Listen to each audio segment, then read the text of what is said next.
Shalom saudaraku yang terkasih di dalam Yesus. Sebelum kita mendengarkan renungan pada pagi ini, mari kita terlebih dahulu berdoa, mengundang Roh Kudus hadir dalam hati kita masing-masing. Bapa yang baik, pada pagi yang indah ini, kami bersyukur atas cinta dan anugerah-Mu yang tak terbatas. Terima kasih atas kesempatan untuk kami boleh bangun kembali dan menyaksikan keindahan ciptaan-Mu pada pagi ini. Engkau telah memberi kami hidup dan kesehatan, serta kesempatan untuk mengalami hari yang baru. Di pagi ini, kami memohon kepadamu, hadirilah setiap langkah kami. Berikanlah hikmat-Mu agar kami dapat membuat keputusan yang bijaksana dan berpegang teguh pada kebenaran-Mu. Bimbinglah hati kami untuk memahami rencana-Mu yang sempurna bagi hidup kami. Ya Tuhan, dalam kesibukan hari ini, bantulah kami untuk tidak terpengaruh oleh kegelisahan dan ketakutan. Berilah kami ketenangan dan kepercayaan penuh bahwa Engkau senantiasa berada di samping kami, menguatkan dan melindungi kami dalam setiap situasi. Biarlah pagi ini menjadi permulaan yang baru bagi hidup kami, di mana kami dapat melayani sesama dengan kasih dan kemurahan hati-Mu. Jadikan kami alat-Mu untuk menyebarkan kasih-Mu kepada mereka yang membutuhkan. Bantulah kami untuk menjadi saksi cinta-Mu melalui kata-kata dan tindakan kami. Terima kasih Tuhan, karena Engkau selalu mendengarkan doa-doa kami. Di dalam nama Yesus kami sudah berdoa dan bersyukur. Haleluya. Amin.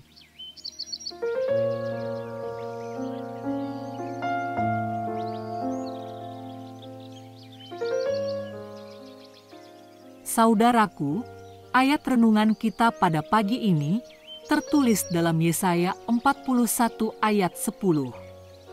Demikian firman Tuhan. Janganlah takut, sebab aku menyertai engkau, janganlah pandang rendah, sebab aku Allah-Mu, aku akan menguatkan engkau, bahkan aku akan menolong engkau, dan aku akan meneguhkan engkau dengan tangan kananku yang benar. Saudaraku, seringkali dalam hidup ini, kita menghadapi ketakutan yang mendalam akan kegagalan. Ketakutan ini bisa muncul dalam berbagai aspek kehidupan, baik itu dalam pekerjaan, hubungan, maupun panggilan rohani kita.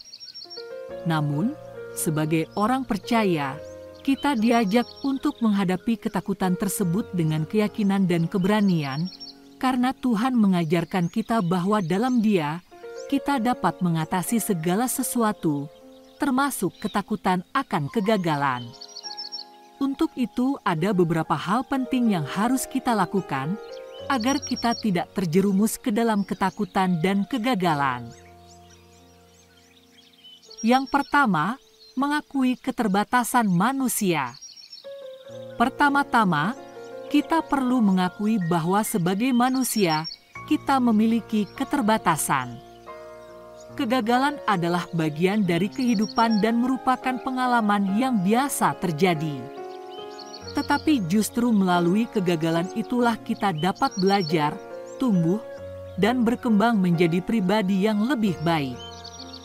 Kita perlu ingat bahwa Tuhan tidak menghukum kita karena kegagalan, melainkan Dia ingin mengajar dan membimbing kita. Yang kedua, mencari identitas dalam Kristus. Selain mengakui keterbatasan kita juga perlu mencari identitas kita dalam Kristus. Banyak orang yang merasa gagal karena terlalu terfokus pada pencapaian dan kesuksesan duniawi. Namun, sebagai anak-anak Allah, identitas kita bukanlah ditentukan oleh pencapaian, tetapi oleh siapa kita dalam Kristus. Ketika kita menyadari bahwa kita adalah anak-anak yang dikasihi oleh Tuhan, kita dapat mengatasi ketakutan akan kegagalan karena identitas kita bukanlah dipertaruhkan oleh kegagalan itu sendiri. Yang ketiga, mempercayai rencana Tuhan yang lebih besar. Kadang-kadang, kegagalan bisa menjadi pintu masuk bagi rencana Tuhan yang lebih besar dalam hidup kita. Ketika kita mengalami kegagalan, mungkin itu adalah cara Tuhan untuk mengalihkan perhatian kita dari jalur yang salah atau untuk membuka peluang baru yang tidak pernah kita pikirkan sebelumnya. Sebagai orang percaya, kita percaya bahwa Tuhan bekerja dalam segala hal untuk kebaikan kita, termasuk melalui kegagalan-kegagalan yang kita alami. Yang keempat, belajar dari kegagalan. Sebagai anak-anak Tuhan, kita diajarkan untuk belajar dari setiap pengalaman, termasuk kegagalan. Ketika kita menghadapi kegagalan, penting untuk tidak menyalahkan diri sendiri atau menyerah begitu saja. Sebaliknya, renungkan apa yang bisa dipetik dari kegagalan tersebut. Pelajaran berharga, kebijaksanaan, dan ketekunan seringkali ditemukan di balik kegagalan. Yang kelima, percayakan segalanya kepada Tuhan. Akhirnya, dalam mengatasi ketakutan akan kegagalan, kita perlu menyerahkan segalanya kepada Tuhan. Serahkan impian, harapan, dan ketakutan kepadanya. Ketika kita mempercayakan hidup kita kepada Tuhan, kita tidak perlu merasa takut karena kita tahu Dia yang mengendalikan segala sesuatu. Jika rencana kita tidak sesuai dengan kehendak-Nya, percayalah bahwa Dia memiliki rencana yang lebih baik dan Dia akan membimbing langkah-langkah kita. Saudaraku, bayangkan seorang petani yang bermimpi untuk memiliki panen yang melimpah. Ia menanam benih dengan harapan dapat menuai hasil yang besar.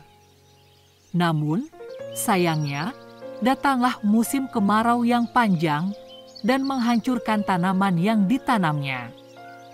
Petani itu merasa gagal dan putus asa karena panennya tidak membuahkan hasil. Namun, alih-alih menyerah, petani itu memutuskan untuk belajar dari kegagalan tersebut. Dia mencari tahu cara-cara baru untuk mengatasi musim kemarau dan meningkatkan hasil panennya. Ia memperdalam pengetahuannya tentang pertanian, berdiskusi dengan petani lain, dan berdoa memohon petunjuk Tuhan.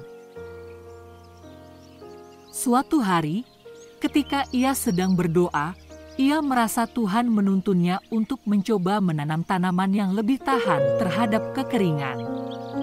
Petani itu percaya bahwa Tuhan memberikan rencana baru untuknya. Ia mengikuti petunjuk Tuhan dan menanam jenis tanaman yang lebih cocok untuk kondisi tanah dan cuaca di wilayahnya. Akhirnya, saat panen tiba, petani itu terkejut dan bersyukur karena hasilnya jauh melebihi harapannya. Meskipun ada kesulitan dan kegagalan di masa lalu, petani itu tidak menyerah. Kegagalan itu malah membawanya pada rencana Tuhan yang lebih baik, dan panennya berlimpah karena ia mempercayai Tuhan dan belajar dari kegagalan masa lalu. Saudaraku, ilustrasi ini menggambarkan bagaimana ketika kita menghadapi kegagalan, kita tidak perlu berputus asa atau merasa gagal. Sebaliknya, kita dapat belajar dari kegagalan, mencari rencana Tuhan yang lebih besar, dan percaya bahwa Dia akan membimbing kita melalui segala situasi, membawa kita menuju keberhasilan sesuai dengan rencananya. Saudaraku, mengatasi ketakutan akan kegagalan adalah perjalanan rohaniah yang tidak mudah. Tetapi sebagai orang percaya, kita memiliki anugerah dan kekuatan dari Tuhan untuk melaluinya. Ingatlah bahwa Tuhan tidak pernah menjamin hidup kita akan bebas dari kesulitan atau kegagalan, tetapi Dia menjanjikan untuk selalu menyertai dan membimbing kita melaluinya. Kegagalan bukanlah akhir dari segalanya, melainkan merupakan kesempatan untuk belajar, tumbuh, dan mencapai potensi yang lebih besar. Jika kita mengizinkan Tuhan untuk bekerja dalam kehidupan kita, Dia dapat menggunakan setiap kegagalan sebagai batu loncatan menuju tujuan dan panggilannya bagi kita. Jadi, jangan biarkan ketakutan akan kegagalan mengendalikan hidup kita. Sebaliknya, percayakan segala sesuatu kepada Tuhan, cari identitas kita dalam Kristus, dan belajar dari pengalaman. Saat kita mengatasi ketakutan ini, kita akan menemukan keberanian dan keyakinan baru dalam Tuhan, dan Dia akan membuka jalan bagi keberhasilan sesuai dengan rencananya yang sempurna. Apapun yang kita alami, ingatlah bahwa Tuhan selalu ada di samping kita, dan kita tidak perlu merasa sendirian dalam menghadapi ketakutan atau kegagalan. Di dalam Dia, kita kuat, karena kuasa-Nya sempurna dalam kelemahan kita. Percayalah bahwa dengan Tuhan, segala sesuatu adalah mungkin. Untuk itu, mari kita hidup dengan keyakinan bahwa Tuhan selalu menyertai kita dalam setiap langkah hidup, dan jika kita jatuh, Dia akan mengangkat kita kembali. Jadi, jangan takut untuk mencoba lagi, jangan takut untuk berani mengambil risiko, dan jangan takut untuk melangkah maju menuju panggilan Tuhan bagi hidup kita. Saudaraku, tetaplah berpegang pada janji Tuhan dan percayalah bahwa dalam Dia, kita dapat mengatasi segala ketakutan, termasuk ketakutan akan kegagalan. Semoga kita dapat mengalami pertumbuhan rohaniah yang lebih dalam, keberanian yang lebih besar, dan kesadaran bahwa dalam segala hal, Tuhan adalah sumber kekuatan dan pengharapan kita. Kiranya Tuhan memberkati kita semua dalam perjalanan iman ini. Amin.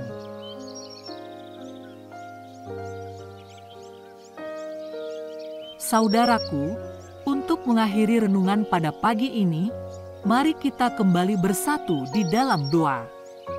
Bapa yang baik, terima kasih untuk firman-Mu pada pagi ini yang telah menguatkan kami. Biarlah firman ini akan selalu bertumbuh dalam hidup kami setiap pagi, sehingga kami akan semakin dekat hanya pada-Mu saja.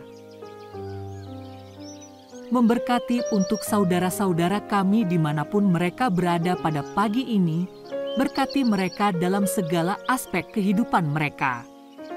Memberkati mereka dalam pekerjaan, dalam pergumulan, baik mereka yang sedang sakit, kiranya Tuhan yang akan memulihkan mereka. Terima kasih Tuhan untuk kebaikan-Mu. Kami mau serahkan hidup kami ke dalam tangan-Mu, biarlah Roh Kudus-Mu yang senantiasa menuntun kami pada hari ini. Ampuni kami dari segala dosa kami, agar kami layak menerima berkat-Mu. Di dalam nama Yesus kami sudah berdoa dan bersyukur. Haleluya. Amin.